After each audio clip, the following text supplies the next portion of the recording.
வாக்காளர் அதிகார யாத்திரை நடத்தக்கூடிய பொண்ணுங்களுக்கு வேணா சொல்லாதீங்க. பொண்ணுங்க தான் சிங்கப்பெண்ணு. சிங்கப்பெண்ணு சிங்கப்பெண்ணு ஆயுரோடு செடையோடு நன்றி கடல் தூக்கு பறிச்சே நன்றி தூக்கு பறிச்சே.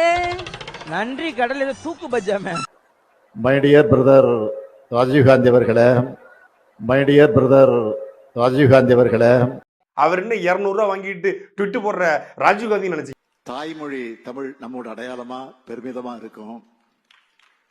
முக்கியமா தமிழும் ஆங்கிலமும் என்கிற இருமொழி கொள்கைதான் நம்முடைய உறுதியான கொள்கையாக இருக்கும். So just to talk about the issues of this election, corruption is one of the issues last time. So what are you telling people this time? You are going and saying yes, we made a mistake, or how are you handling the corruption issue? Development only. Sure. This is the main issue. Yeah, main issue. Corrupt commission collection இருக்கு இல்லாமல் ஒரு கவர்மெண்ட்டை form பண்ணணும்னு சொல்லிட்டு இன்றைக்கி election மேனிஃபெஸ்டோலேயே Lok ஆயுதா அப்படின்னு சட்டத்தை கொண்டு வந்து நிறைவேற்ற போகிறோன்னு சொல்லியிருக்கிறோம். இது என்ன பிரமாதம்? இது விட பெசலைட் ஒண்ணு இருக்கு. கூவுடா.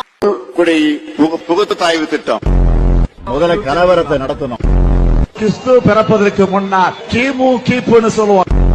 வம்சவாளி தமிழர்கள் அவர்கள். சேலம் உருட்டாலை அந்தரங்கத்துல தொங்கிட்டு இருக்கு. மாநிலத்தினுடைய ஒவ்வொரு பகுதியோட ஒவ்வொரு தனி மனிதனுடைய எதிர்பார்ப்பையும் நிறைவேற்றி தரக்கூடிய ஆட்சியா நம்ம திராவிட மாடல் ஆட்சி செயல்பட்டு வருது. துப்புனங்க இந்த ஆட்சி மட்டமான ஆட்சி. புறம்போக்குங்களா விடியாத ஆட்சி. மயிர் மட்ட ஆச்சானுங்களா புறம்போக்கு நாய்ங்களா போய் சோத்திங்கடா புறம்போக்குல. சொன்னதை செய்வோம், செய்வதைத்தான் சொல்வோம்னு தலைவர் கலைஞர் காட்டின வழியில உழைச்சுக்கிட்டு இருக்கிறோம். கருணாநிதி ஆத்திச்சோடு இங்கே அக்கிரமம் செய்ய விரும்பு, ஆட்டைய போடு, இயல்வது சுருட்டல், ஈவது லஞ்சம், உணவுக்கு பின் உண்ணாவிரதம் இரு, ஊதுவது ஒத்து, எப்படியும் பணம் சேர், ஏமாற்றி பிழை, ஐயோ என்று கத்த கற்றுக்கொள், ஒருவரும் வாழ விடாது. எரியுதடி மாலா ஃபேன போடு. அதான் எக்ஸ்ட்ரா ஃபேன் வச்சு காத்தடிச்சிட்டு இருக்கமே பத்தாதா?